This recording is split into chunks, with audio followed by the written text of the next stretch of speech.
আমেরিকায় যে আগুন লেগেছে এটা আমেরিকার হাতের কামাই। ওরা লিবিয়াতে বোমা মেরে আগুন জ্বালিয়েছে, আফগানিস্তানে 19 বছর বোমা নিক্ষেপ করে আগুন ধরিয়েছে, ওরা সন্ত্রাসী ইসরায়েলকে মদদ দিয়ে ফিলিস্তিনে 1 বছর যাবত মুসলমানদের ঘরে আগুন ধরিয়েছে, ওরা বাগদাদে ইরাকে হামলা করে আগুন জ্বালিয়েছে, ওরা সিরিয়াতে হামলা করে আগুন জ্বালিয়েছে।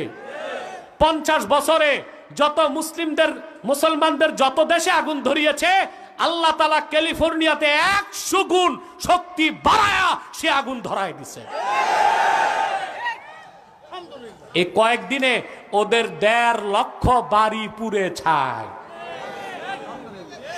1 বছরে আমেরিকা ফিলিস্তিনের মুসলমানদের হত্যা করতে ইসরায়েলকে সাহায্য করছে মাত্র $2,200 কোটি।